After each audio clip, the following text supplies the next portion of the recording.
So today we will do a review on chapter 2. Okay, we will do problems as application for different possible, if you want, bonding between different atoms and between molecules. Okay, so to start with, in the first question, what type of bonding is involved in molecules CH3OH and CH2O? Justify by drawing the Lewis electron structure of the molecule. So first, what do we mean by the Lewis electron structure? Do you know this?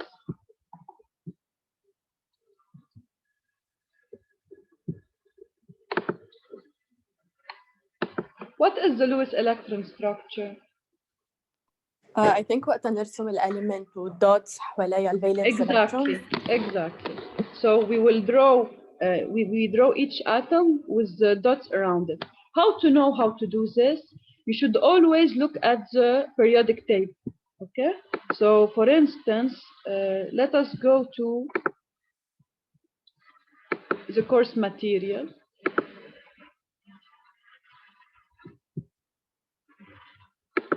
So in chapter 2, we have a representation of the periodic table showing all the materials, okay, with their atomic number.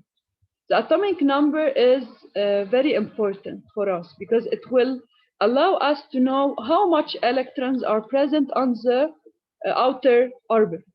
Okay, so for example here, if we look in our molecule, we are interested in C, H, and O.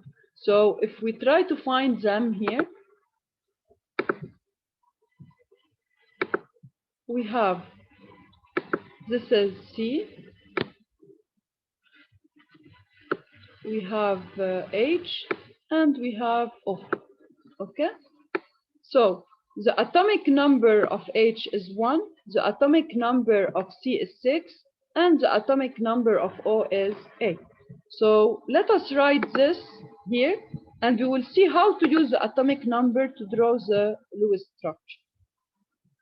So if we go back to our question, we will write that from the periodic table,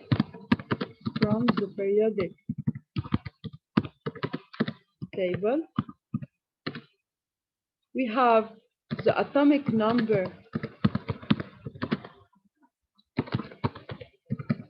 of C is 6, of H is 1, and of O is 8. Okay, now we know that the first orbit of an atom can contain maximum 2 electrons. Okay, and then when we move, we have 8 electrons per orbit. And after the first one, the most stable configuration is to have maximum 8 electrons per orbit. Okay, so if I want to draw this for atom C, so if I have atom C, okay, so this is the first orbit for atom C, and this is the second one, nearly. Okay, so C is here, the nucleus of C is at the center. For the first orbit, I have 2 electrons, so the first orbit is already full. I still have 6 minus 2, I still have 4 electrons. So I will have 4 electrons on my second orbit. Okay, so if you want the Lewis presentation, it's a simplified presentation showing the number of electrons on the last orbit. Okay, so what we do is we put C and just we represent the electrons on the last orbit by 4 points. So it's points 1, 2, 3, and 4.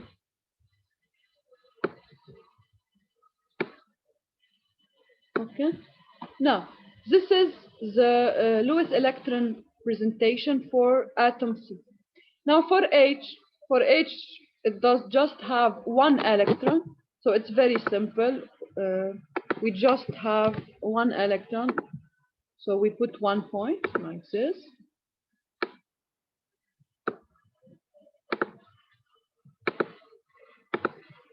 And for O, for oxygen,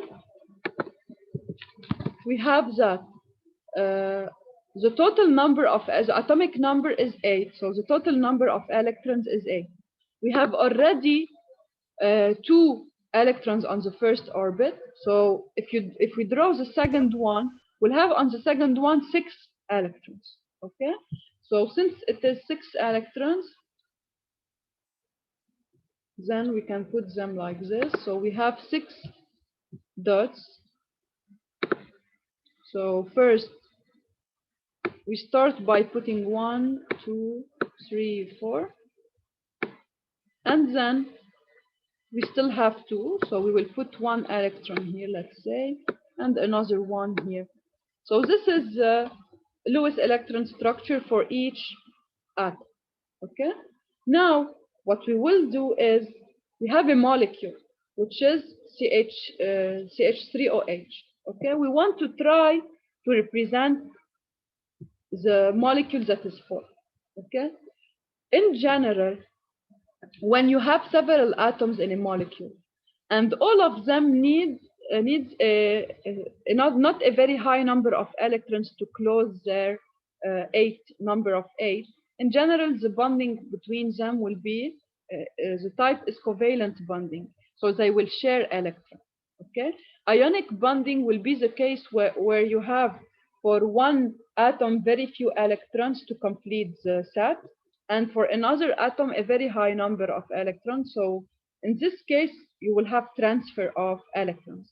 But here, for example, oxygen, so it needs 2 electrons to complete the set. For H, it needs 1 electron to reach 2. Okay, and C is just 4, and it's the middle case.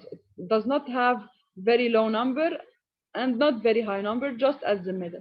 So in this case, the bonding between them will be covalent. They will share electrons. We will try together, okay, to draw the structure of the molecule. Okay, to do this, it's very simple. First, as you can see here, C needs to share 4 electrons. So first, you have already CH3. Okay, so already C can share 3 electrons with 3 molecule of H. So here they help us a little bit by writing CH3OH. So it's clear, like if you want, that we have with C 3H connected to it, and then the last electron is shared with OH. Okay, so C will be connected then to O, and O will be connected to C and H. So let us try to draw it step by step. Okay. So here, if I start by putting, this is my C atom, and it has 4 electrons to share. Okay, so to start with, a good idea is, since I have CH3, so it will share with 3H separately. Okay, so H, H, H. Now you will tell me why I don't put the 4H with C, and then I will put O. It's not possible, because if you put the fourth one also H, then you will have a stable connection, CH4. Then O cannot be added to this molecule. Okay, so you cannot put 4H with C. You should put one connection of C with O, because if you put H here, you are done, because C now has 8 electrons on its outer shell, so it's stable, and each H will have 2 electrons, so no possibility to add O. Okay, for this reason, C will connect with 3H and will connect with 1 atom of oxygen. which in turn will be connected to another atom of hydrogen. Why? Because here, if I put O, what will happen? O can share 2 electrons. So if I put O here, it has already shared. So here I will not put H, I should put O. Okay. So once I put O here, it already has shared 1 electron with C, and it still have 1 electron. Okay. The additional electron will now be shared with H. Okay. So the final configuration will be like this. If I draw it now, so let us clear everything here. So the configuration should be in this way. I have C. Okay. Concerning the angles, don't worry about it. I will not, because our purpose is not a chemical course. You know, from chemistry, you can learn how to determine the angles between the different relations. So here it's a little bit inclined, not perpendicular.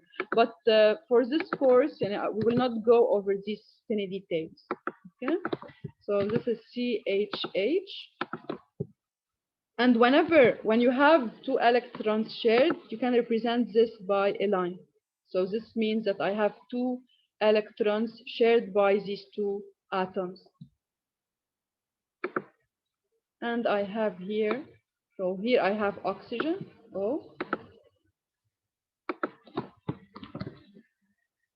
So now O will be connected to another H molecule, another H atom. And of course, now O is stable because already O has, so here, if I want to put the other, so for oxygen, it has already these electrons, so I will present them. These are electrons only for O, and the other 2 electrons of O will be shared with C and H. So in total, I can verify now in this structure that all my atoms have a stable set of electrons on their outer shell. Because for H it has 2, and it's fine because the first orbit to be stable, the number of electrons is 2. For C and O to be stable, the outer orbit should have 8 electrons. So I can verify that for O I have 1, 2, 3, 4. 2 by sharing 1 with C, so 4 plus 2, 6. And 2 by sharing 1 with H, so plus 2, it's 8. For C also, it is clear that I have 1, 2, 3, 4 times 2, so it's 8. So this configuration is completely stable.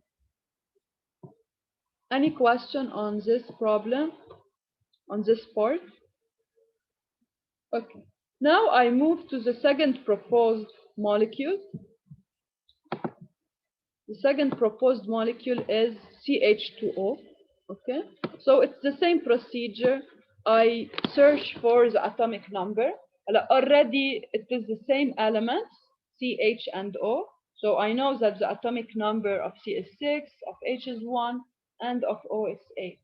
Okay. And now I will try to construct my molecule. This one is easier than the previous one.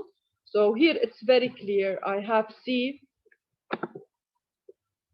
So if I put C, C can share 4 electrons. So if we draw its Lewis structure, it has 1, 2, 3, and 4. So now here it's simple. I don't have to think a lot. So I have 2H. So I have, let's say, an H here. This one will be with H. This one will be with H. And these 2 will be shared with oxygen. Okay. So if I want to represent the final structure, so let's say this is the C. I have from one side H. Look, as I told you, don't worry about the angles, okay? For the angles, You will not be responsible of knowing the angles, but the angles are related with stability. Okay, so I will have here H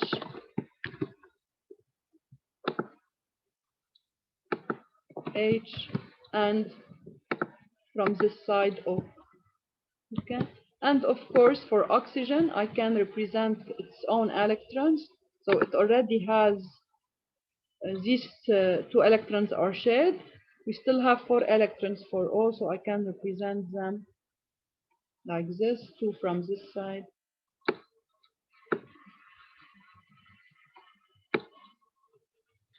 and 2 from this side. Okay, so this is the final structure, Lewis electron structure of my molecule. Any other question on this before we move to another problem?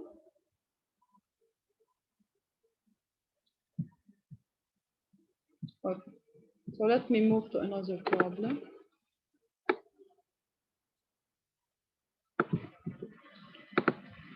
Which of the following bonds will be ionic bond? So as we said, for a bond to be ionic, the condition is that one atom is ready to lose electrons, while the other atom is ready to gain electrons. Okay, and this is related to the number of electrons at the outer orbit. So we can determine what is, if you want, the number needed to reach a full set, or what is the number of electrons needed to be lost to reach a full set. Okay, so always we should refer to the periodic table. So if we try first with H and H, here, if you have H and H, what will be the type of bonding between them? We already have seen that each atom H has 1 electron on its outer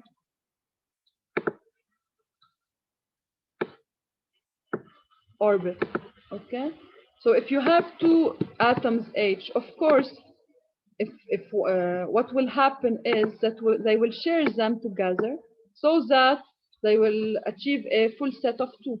So the bonding type between H and H will be a covalent bonding, because they will share their electrons to have a full set of 2 at their first orbit. Okay, now second type is O and Cl. So let us go to the periodic table to see what is the case for chloride. So if we go to the table, for Cl, as you can see, it is here.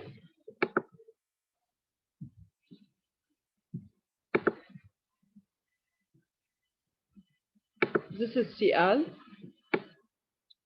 Okay, it's of group 7. In general, here groups 1a, 2a, 3a, 5a, until 8a represent the number of electrons on the outer orbit. Okay, so Cl is in the group number 7a, so it has 7 electrons on its outer orbit, so it just needs 1 electron to reach a full set. Okay, this is for Cl. The other atom combined with it is oxygen. So here, the second one,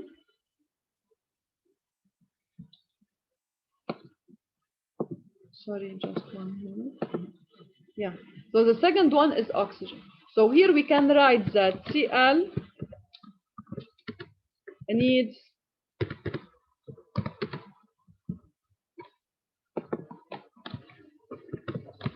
Cl needs 1 electron to complete a set of 8 electrons on the outer shell. Okay, while oxygen needs 2. So both tends to gain electrons. Okay, since both tends to gain electrons and not lose to reach, if you want, a stable state, then the relation between them will not be ionic. Okay, so since the two atoms tend to gain electrons to reach a stable set of 8,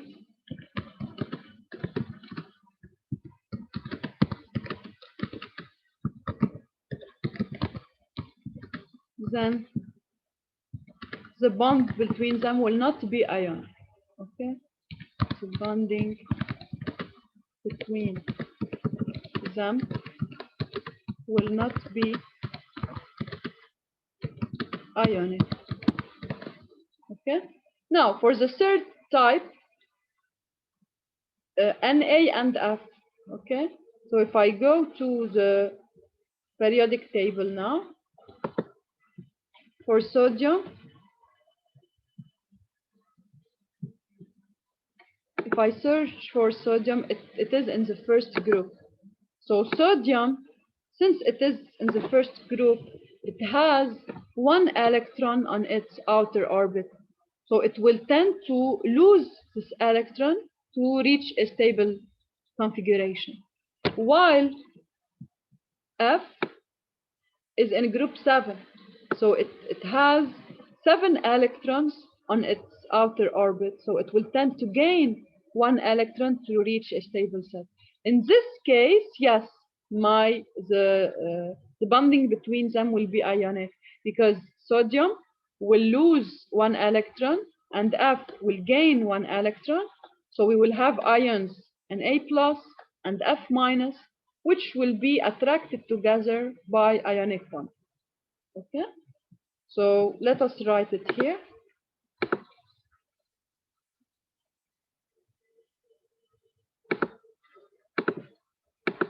So we can write the explanation here. The atomic number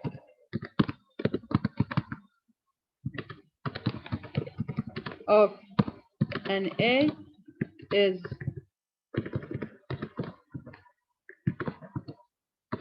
11. So it is in which group? So it's in group 1, group 1A. Okay, so it tends to lose 1 electron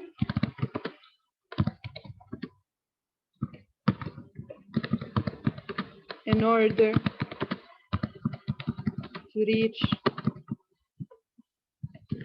a stable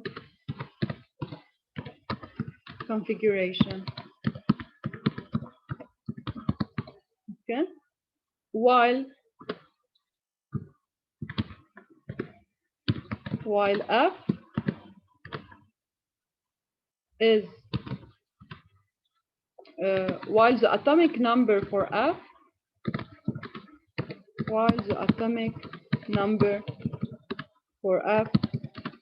is 17. Okay, so it is in group 7.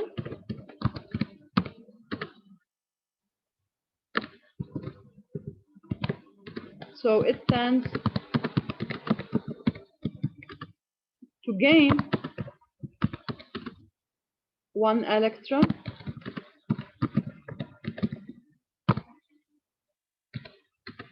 to reach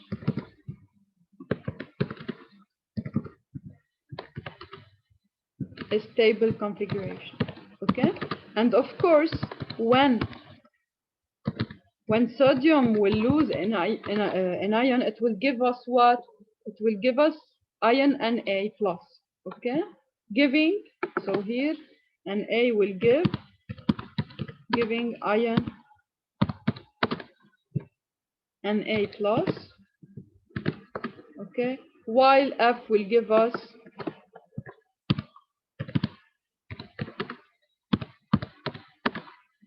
F minus. Okay, and these two ions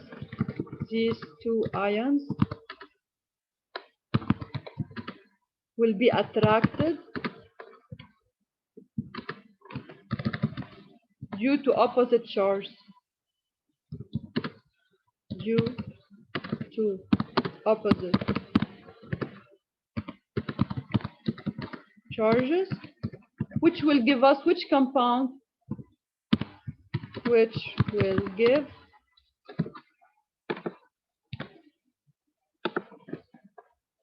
the ionic compound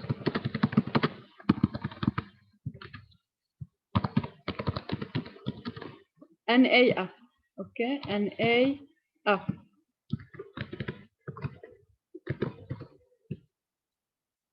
Or we can put it as Na plus with F minus.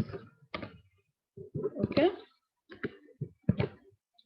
Now, second possibility is C with N. So also we go to the table. For C, it's here. It's in group 4, okay? And N is in group 5. So it's clear from here, okay, that here it will be a covalent bonding, not ionic one, okay? Because we don't have the case of one atom with few electrons and another atom with high number of electrons. So the condition for ionic bonding is that for the two atoms, one has few number of electrons on its outer orbit, while the second one has a high number of electrons. So one will lose, one will gain. This is not the case with CNN, which has groups which are very close to each other, group 4 and group 5. So C has 4 electrons on its outer orbit, and N has 5 electrons on its outer orbit.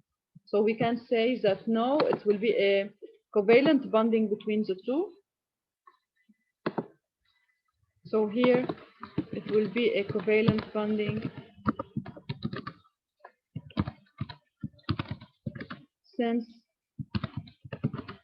the number of outer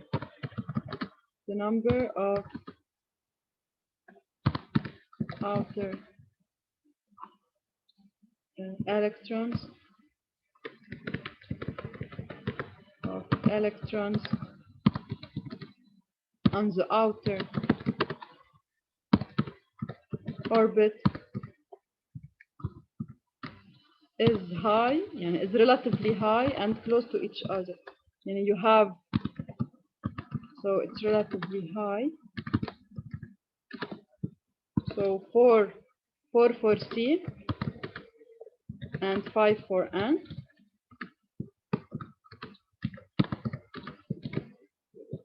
Okay. So in this case, we'll have a covalent bonding.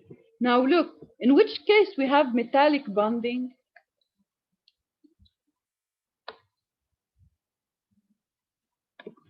Who remembers from the course material? When do we have a metallic bonding?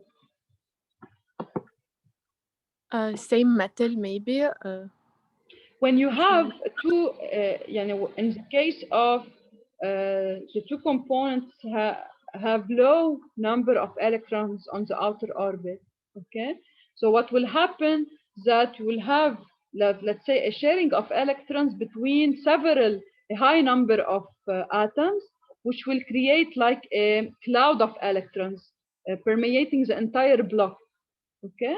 So metallic bonding will be in the case metallic bonding. So on the other hand, metallic bonding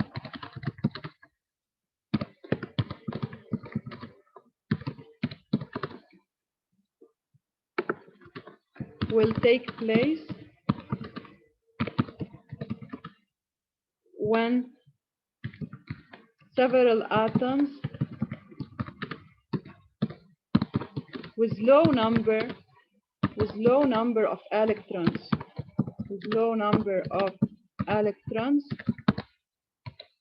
on their outer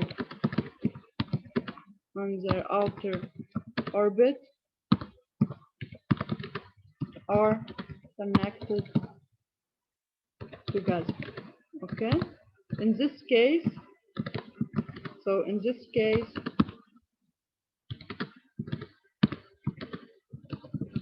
electrons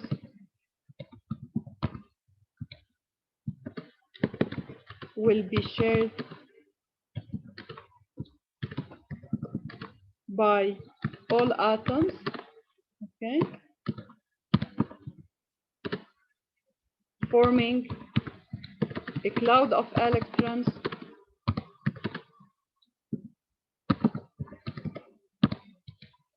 that permeates the entire block of atoms. Okay, this is the case of a metallic bond.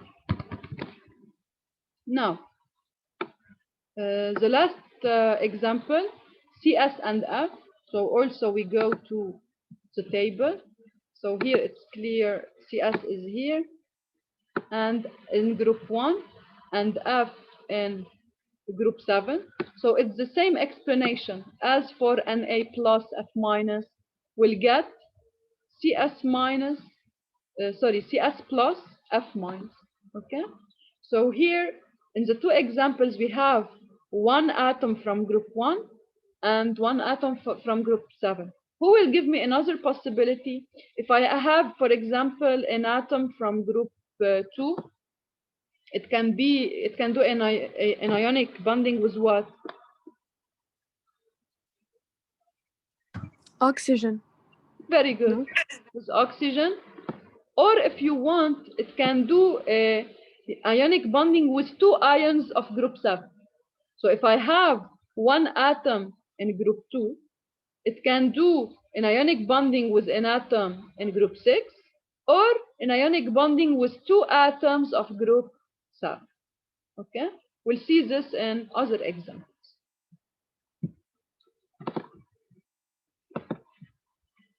So here, it's the same explanation of the previous case. We get ionic compound, which will be CS plus and F minus. Okay? Now, for the third problem, for each pair, indicate which bond will be stronger. So we have pairs of atoms here, and we want to determine which one will be stronger than the other. So first, for the first example, we have C with H. So to know the type of bonding between C and H, we have already worked on it in the first problems. It will be a covalent bonding because they will tend to share electrons. Okay, so between C and H,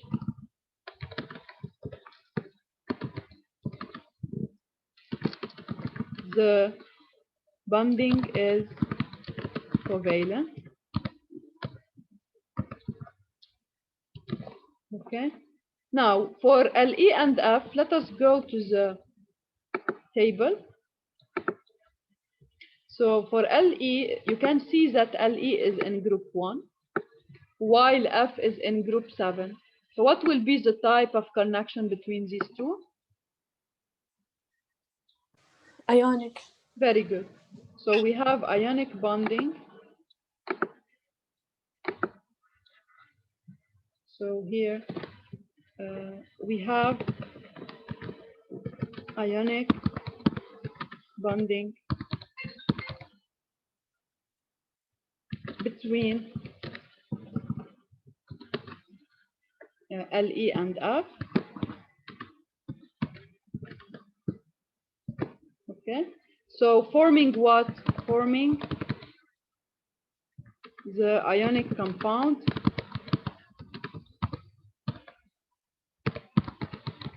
Le plus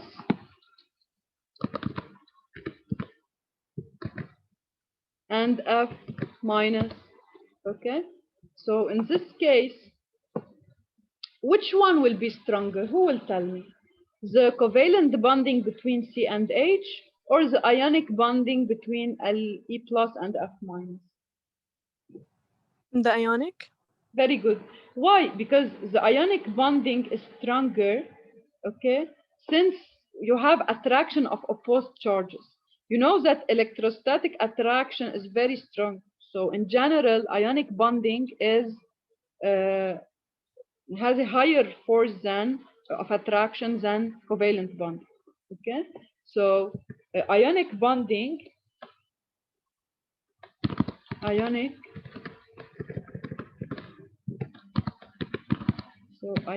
bonding is stronger than covalent bonding since it involves the attraction between opposite charges, which creates high electrostatic forces. High electrostatic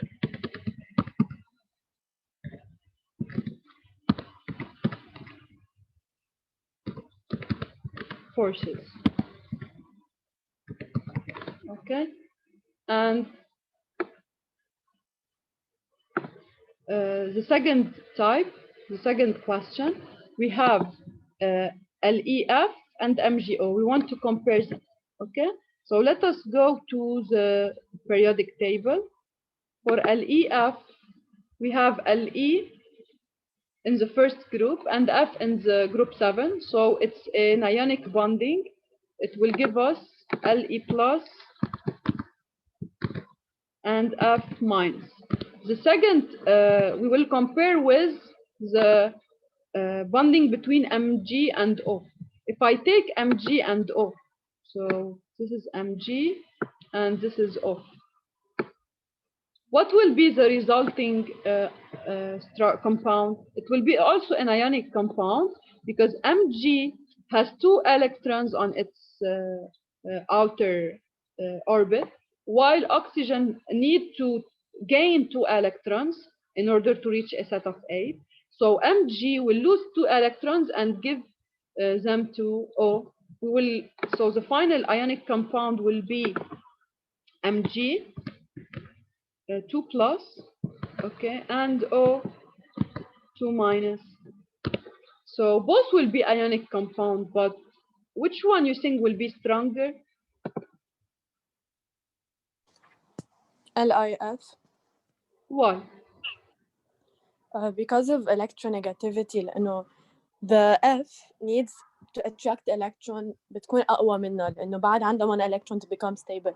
But you can think about it in this way.